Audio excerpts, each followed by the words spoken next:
नमस्कार, बहुत बहुत स्वागत आपका आदि टीवी पर। मैं हूं आपके साथ पारुल। आज बात करेंगे खेल जरूरी लेकिन मैदान कहां। स्कूलों में बालकों के बैठने के लिए कमरों के अलावा खेल मैदान भी जरूरी होते हैं, लेकिन कई स्कूलों में मैदान के लिए जमीन नहीं है। सरकारी निजी स्कूल में खेल की गतिविधियां लगभग खत्म होने की ओर है। जिला मुख्यालय से महज 2-3 किलोमीटर दूर गाँव के स्कूलों में खेल गतिविधियां पूरी तरह से बंद है। स्कूल में खिलाड़ी तो मिल जाएगा, लेकिन उन्हें खेलने के लिए मैदान नहीं है। कई सरकारी स्कूलों में पीटीआई के पद रिक्त हैं, वहीं खेल का सामान कमरों में बंद पड़ा है।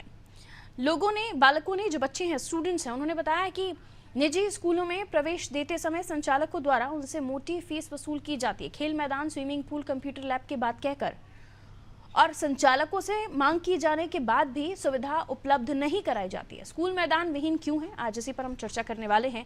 एक रिपोर्ट हमारी टीम ने तैयार की, इसी से जुड़ी हुई, देखिए।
हमारे यहाँ जाता है, पूत के पांव पालने में दिख जाते हैं। कुछ स्कूलों में भी ऐसा ही होता है। हर कोई इंजीनियर, डॉक्टर नहीं बनता। कुछ प्लेयर्स भी होते हैं जो हमारे देश के लिए, हमारा देश का नाम रोशन करते हुए एशियन गेम्स में, ओलंपिक गेम्स में मेडल लेकर आते हैं और गर्व से देश का सर ऊंचा करते हैं। और ये कहाँ से शुरू होता है? ये स्कूलों से ही शुरू होता है, उन खेल के मैदानों से ही शुरू होता है जहाँ से ये जो किलकारियाँ हैं ये बड़ी होती हैं और जोर की किक कभी फुटबॉल पर मारते हो या जोर का बल्ला बॉल पर मारते हो और छक्का और चौका जड़ते हैं। लेकिन आने वाले समय में ये देखने को मिलेगा क्या? शायद जवाब ना भी हो, क्योंकि जो मामला निकल कर सामने आया है उसके मुताबिक केरल कोर्ट ने कहा कि जिन स्कूलों में मैदान नहीं है उन्हें बंद कर देना चाहिए। ये क्यों ज़रूरी है? और ज़रूरी नहीं है कि जो प्लेयर बनना चाहता है उसी के लिए मैदान ज़रूरी है। ये बच्चों के बढ़ते बच्चों के लिए, उनकी ग्रोथ के लिए, उन्हें स्कूल में जो एक्सरसाइज कराई जाती है, स्पोर्ट्स के माध्यम से जो उनका फिजिकल फिटनेस होता है, वर्कआउट होता है, जो समय के साथ बेहद ज़रूरी हो जाता है, और आज के दौर में तो और भी ज़्यादा महत्वपूर्ण और ज़रूरी हो गया। ये मैं क्यों कह रही हूँ? क्योंकि आपका बच्चा, आप खुद बताइए, याद कीजिए कि आखिरी बार कब आपके कहे बगैर या बगैर किसी क्लास के वो कहीं बाहर खेलने गया हो और खेलते वक्त देखा हो। शायद 100 में से 80% पेरेंट्स, अभिभावक ऐसे ही होंगे जो कहेंगे कि हाँ, उन्होंने अपने बच्चे को कभी बाहर खेलते हुए नहीं देखा, ये काफ़ी दिनों पहले देखा होगा। ये इसलिए ज़रूरी हो चला है कि कम से कम हम मोबाइल और टेक्नोलॉजी की दुनिया से दूर खुली हवा में इन बच्चों को खेलने के लिए मैदान दे सकें। और इसलिए ज़रूरी हो जाता है कि आज के दिन इस पर चर्चा की जाए कि केरल ही क्यों, पूरे देश में ये नियम लागू क्यों नहीं होना चाहिए। क्योंकि आपसे मोटी फीस तो वसूल की जाती है, कई जगहों पर होता है कि जो वादे वो करते, कराटे क्लासेस देंगे, फुटबॉल क्लासेस देंगे, बैडमिंटन देंगे, कई स्कूलों में स्विमिंग के भी वादे किए जाते हैं, लेकिन धरातल पर सब फीस। और कई जगहों पर वाकई होता है और वहाँ पर अच्छी खासी फीस भी आप देते हैं इस चीज़ के लिए। तो ये अनिवार्य होना चाहिए, क्योंकि इन लोगों को जो फीस दे रहे हैं, जो शहरी क्षेत्रों में रह रहे हैं, वहाँ तो उनको ये सुविधा मिल जाती है, लेकिन ग्रामीण अंचलों के बच्चे नहीं हैं, उन्हें भी तो हक है। उनकी भी ग्रोथ के लिए मैदान होने चाहिए, खेल के लिए खेल होने चाहिए, खेल का सामान होना चाहिए। लेकिन खेल का सामान कमरे में बंद पड़ा है और मैदान अब है भी या नहीं। हमारे साथ हमारे सहयोगी जुड़े हुए हैं, उनके क्षेत्र में स्कूलों की हकीकत क्या है ये हम जानने की कोशिश करेंगे।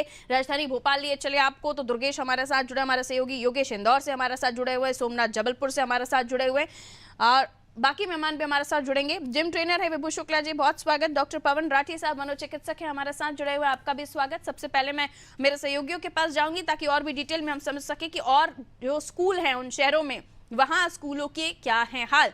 फिजिकल फिटनेस बहुत ज़रूरी है, बड़े होते होते बच्चे और गर्ल्स हो बॉयज़ हो ये जिम जाने लगते हैं या कुछ और वर्कआउट करने लगते हैं। योगा हम देख रहे हैं, जब से योग दिवस मनाया जा रहा है, प्रधानमंत्री नरेंद्र मोदी जब से प्रधानमंत्री बने उसके बाद से योग पर भी फोकस किया गया दुर्गेश। लेकिन भोपाल में स्कूलों में भी अगर आसपास के एरिया में छोटे स्कूलों में चले जाइए, ग्रामीण अंचलों में चले जाइए, तो बमुश्किल उनको टीचर ही मिल जाए तो बहुत बड़ी बात है। स्पोर्ट्स टीचर कहाँ से आएगा?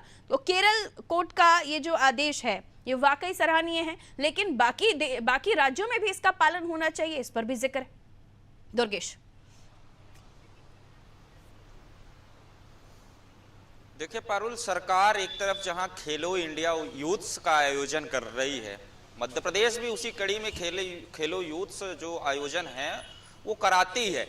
लेकिन सबसे बड़ी बात यह है कि खेलेगा तो मध्य प्रदेश, लेकिन जो ग्राउंड है, जो मैदान है, जब वो ही नहीं रहेंगे, जब जो मूलभूत सुविधाएं हैं, खेल सामग्रियां हैं, जब वो नहीं रहेंगी, जब जो खेल गुरु होते हैं, उनको प्रशिक्षण देने वाले, उनको पढ़ाने वाले, जब वही नहीं रहेंगे, उनकी नियुक्तियां ही नहीं होंगी, तो किस तरीके से जो बच्चों की प्रतिभाएं हैं वो निखर करके सामने आएगी। पारुल, बता दें आपको तो जिस तरीके से राजधानी भोपाल ही नहीं बल्कि पूरे मध्य प्रदेश में जो एक रिपोर्ट आई थी, और रिपोर्ट का जिक्र मैं इसलिए करूंगा क्योंकि जिस तरीके से खेल प्रतिभा मध्य प्रदेश से निकल करके पूरे देश में, पूरे विश्व में नाम रोशन की है, अपने बलबूते जो प्रतिभाएं थी उन्होंने अपनी प्रतिभाओं को निखारा है और देश के पटल में रखा है। एक रिपोर्ट बताती है पारुल कि जो 34% स्कूल हैं, प्राइमरी स्कूल हैं मध्य प्रदेश के, उनमें जो टीचर होने चाहिए, खेल के शिक्षक होने चाहिए, वो शिक्षक विहीन है। अगर माध्यमिक स्कूलों की बात करें तो लगभग 40% स्कूलें मध्य प्रदेश में ऐसी हैं जहां खेल शिक्षक नहीं है। दूसरे विभाग के जो शिक्षक है, दूसरे डिपार्टमेंट के जो शिक्षक है, वो खेल की ट्रेनिंग देते हैं। कई स्कूलें ऐसी हैं प्रदेश में, इनका आंकड़ा बहुत है, जहां खेल सामग्रियां नहीं है, यदि हैं भी तो कमरों के अंदर बंद हैं।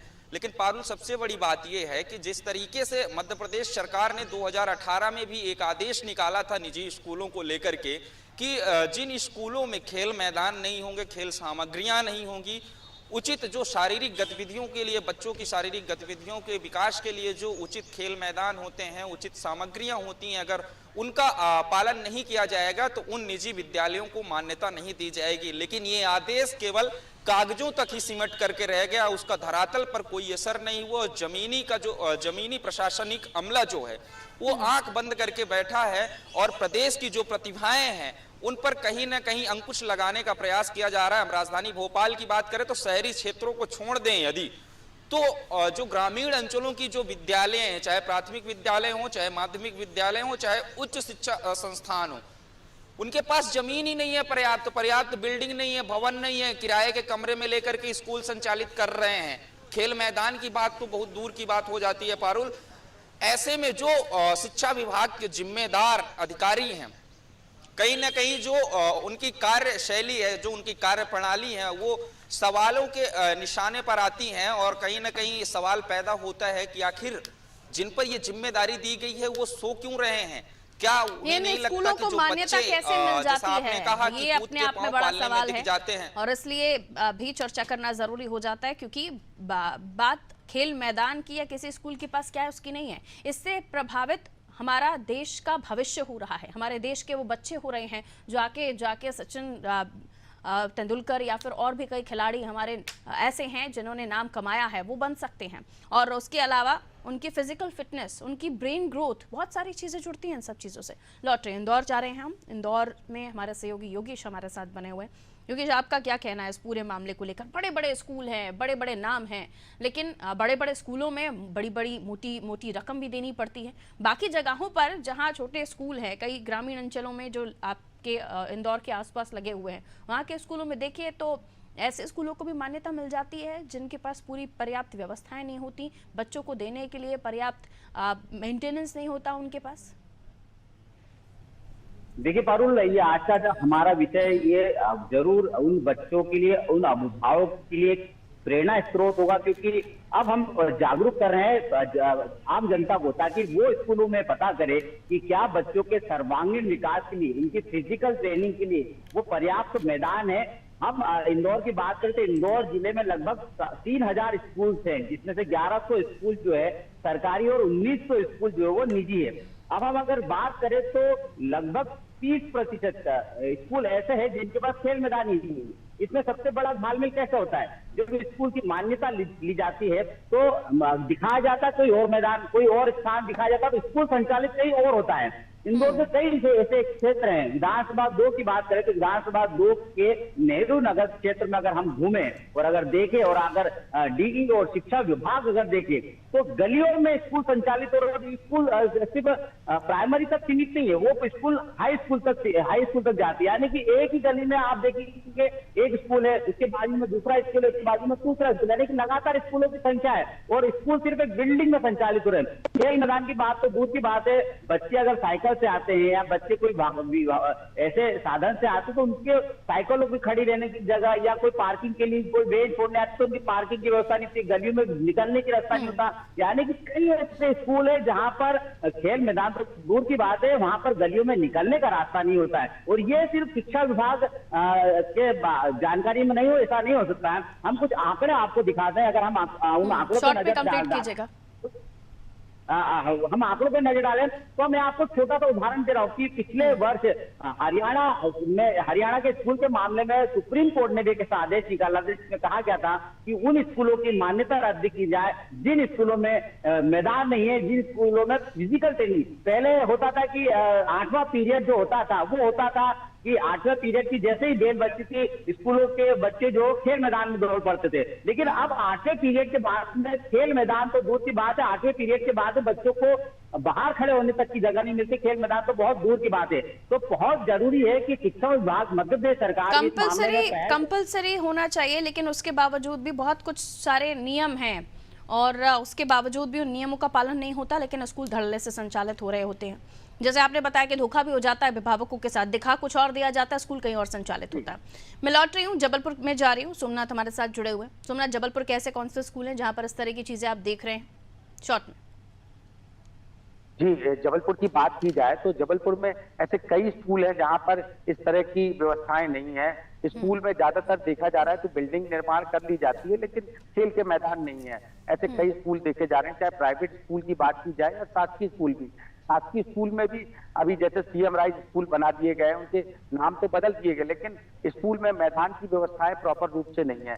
यहाँ तक कि जो कोच है, जो खिलाड़ी उनके प्रशिक्षण देने वाले हैं, वो भी नहीं है। तो इस तरह की समस्याएं सबसे ज्यादा है। इसमें प्रमुख तौर पर केंद्र और राज्य सरकार दोनों को ध्यान देना चाहिए, और शिक्षा विभाग के जो शिक्षा मंत्री है और जिला प्रशासन के प्रशासनिक अधिकारी, इन सबको विशेष तौर पर ध्यान देना चाहिए। खास बात यह है कि लगातार पहले पूर्व में देखा गया था कि जो भी स्पोर्ट्स खिलाड़ी होते थे उनको खेल स्पोर्ट्स कोटे से भर्ती किया जाता, चाहे वो राज्य सरकार हो, चाहे केंद्र सरकार के किसी भी डिपार्टमेंट की बात की जाए।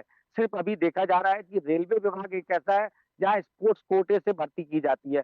बाकी शिक्षा विभाग में कहीं ऐसा कोई खेलता नहीं है कि किसी में कोटे से भर्ती की जा रही है।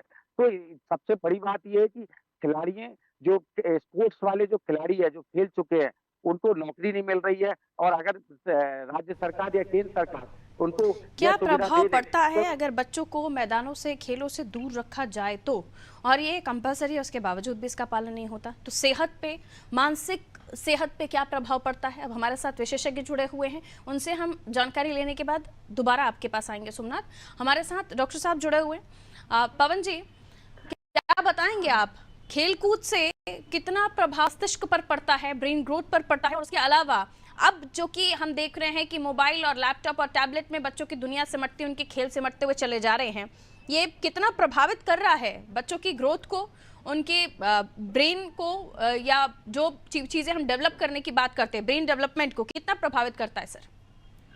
धन्यवाद पारुल, ये बहुत ही इम्पोर्टेंट टॉपिक आपने छेड़ा है और इसके लिए धन्यवाद। मैं कुछ तथ्य आपके सामने रखना चाहता हूँ।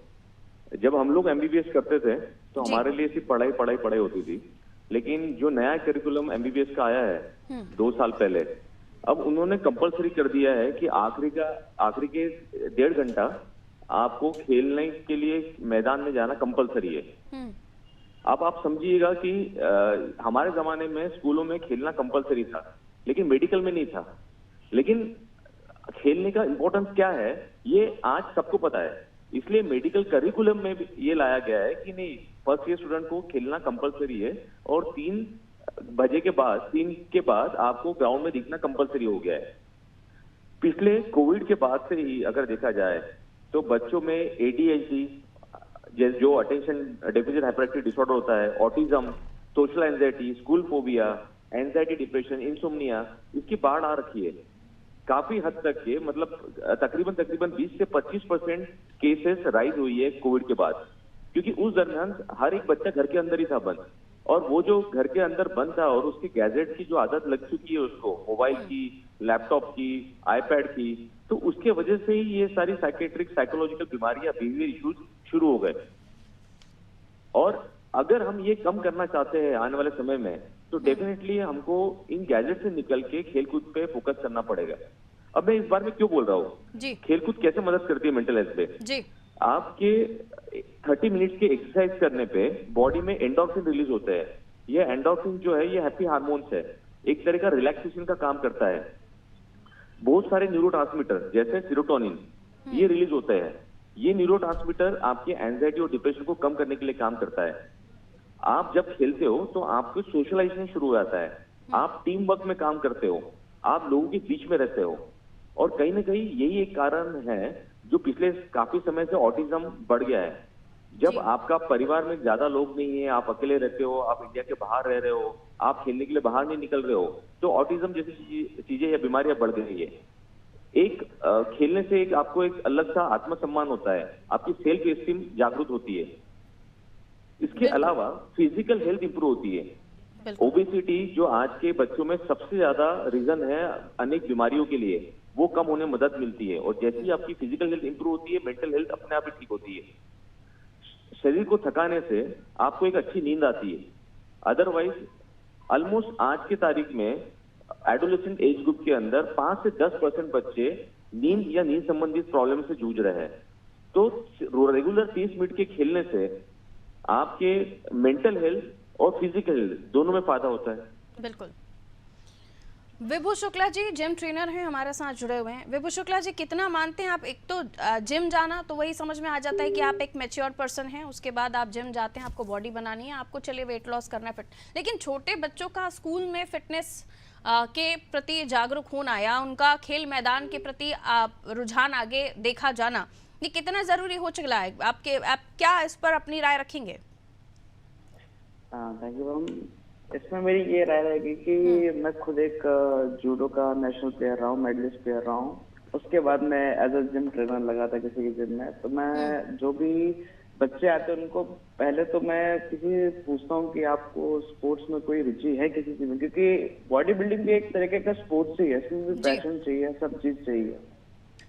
अगर वो बोलते हैं कि हाँ हमें है, तो फिर उनको डेडिकेशन की तरफ दिखाया जाता है, उनको ये सब चीजें बताई जाती है कि क्या कैसा है, क्या कैसा आपको फेस करना है इस चीजें में, ये सब चीजें बताई जाती है। पर आजकल के जो स्कूल हैं जो कि अपने एमपी में है, वो आपको पता है कि हिंदी संस्कृत टीचरों को पीटीआई नियुक्त कर रहे हैं, तो इस चक्कर में क्या बच्चों का खेलना और कूदना थोड़ा कम हो चुका एक्सपर्ट है। होना बहुत ज़रूरी है और किस स्टूडेंट को किस चीज़ की ज़रूरत है इसकी जानकारी एक्सपर्ट्स के पास होनी चाहिए। इसके लिए आपका भी सही कहना है कि पीटीआई जो हो वो एक्सपर्ट हो तो ही सही निर्णय अपने छात्र के प्रति या स्टूडेंट के प्रति ले सकते हैं। बहुत बहुत शुक्रिया विभू जी हमारे साथ जुड़ने के लिए। हमारे सहयोगी जुड़े हुए, मैं एक एक लाइन का कॉमेंट आप लोगों से चाहूँगी। दुर्गेश, कई सारी जगहें हैं जहां सभी जा सकते हैं, लेकिन चूंकि अगर अभिभावक सुन रहे हैं तो उन्हें आप क्या बताना चाहेंगे, क्या आगे वो निर्णय लें, किस तरह से जागरूक हों? दुर्गेश। देखिए पारुल, अनादि टीवी की जो विशेष अपील है अभिभावकों से, प्रदेश के अभिभावकों से और प्रदेश के जो बच्चे हैं उनसे अपील है कि जब आप अपने बच्चों का दाखिला कराने चाहे निजी स्कूलों में जाएं या फिर जो शासकीय स्कूलें हैं उन स्कूलों में जब आप जाएं तो वहाँ की प्रॉपर जो व्यवस्थाएं हैं, खेल मैदान हो, फिर चाहे शारीरिक गतिविधियां, मानसिक गतिविधियों से संबंधित जो भी निजी स्कूलों में तो फिर भी ऑप्शन हो सकता है, लेकिन शासकीय स्कूल में ऑप्शन नहीं हो सकता और इसलिए मजबूरी हो जाता है कुछ पेरेंट्स का कि उनके आसपास जो स्कूल है उन्हें वहीं डालना पड़ेगा। लेकिन कंपलसरी व्यवस्थाओं को कर दिया जाए तो शायद ये चीज नहीं होगी। ठीक है योगेश, एक लाइन में इस बारे में आप क्या कहेंगे? चलिए, योगेश को आवाज नहीं मिल रही। सोमनाथ, कहाँ जाएंगे, किस तरह से जागरूक होंगे अभिभावक? जी, अभिभावक को जागरूक तो होना पड़ेगा। खास बात यह है कि अगर स्कूल में पूरी प्रॉपर व्यवस्थाएं नहीं होंगी, खेल का मैदान तो प्रमुख है क्योंकि उनके स्वास्थ्य के लिए लाभदायक रहेगा, और इसके लिए उनको क्या स्कूल प्रबंधक से भी बात करनी पड़ेगी और जिला प्रशासन और जनप्रतिनिधि का इसमें विशेष बिल्कुल। लेकिन अभिभावक कोशिश करें कि जब आप बच्चों को एडमिशन दिलाने जा रहे हैं किसी स्कूल में, वहां बेहतर व्यवस्था हो और स्कूल में मैदान का भी इंतजाम हो और खेल पर भी ध्यान दिया जाता है। बहुत बहुत शुक्रिया आप सभी का हमारे साथ जुड़ने के लिए। तो देश में कई सारे ऐसे स्कूल हैं, हालांकि कर्नाटक हाईकोर्ट का फैसला एक नज़ीर पेश करता है और ये भी बताता है कि ज़रूरत है कि स्कूलों में, चाहे वो प्राइवेट हो, शासकीय हो, वहां पर कंपलसरी हो कि स्कूल में मैदान भी हो और खेल का एक स्पेशल पीरियड भी लगाया जाए और उपकरण भी बच्चों के लिए हो, और पीटीआई जो नियुक्त हो वो भी एक्सपर्ट हो ताकि वो सही निर्णय अपने छात्रों के लिए, स्टूडेंट्स के लिए ले सके। लेकिन कई जगहों पर तो मैदान ही नहीं है, उपकरण कहाँ से आएंगे? कई जगह, कई स्कूल ऐसे हैं जहाँ पर टॉयलेट को लेकर हमने कई खबरें दिखाई हैं, पानी को लेकर कई खबरें दिखाई हैं। इसलिए जब अगर एजुकेशन सुधारनी है तो उसके साथ साथ बच्चों के फिजिकल हेल्थ पर भी ध्यान देना पड़ेगा, क्योंकि बच्चा अगर फिजिकली फिट नहीं होगा, मेंटली फिट नहीं होगा तो क्या पढ़ाई करेगा? हर एक चीज़ बच्चे को पूरी तरह डेवलप करती है, उसको पूरी तरीके से निखारती है, और प्रतिभा को निखारना तो सभी के लिए ज़रूरी है। दीजिए इजाज़त, रखिए अपना ख्याल, नमस्कार।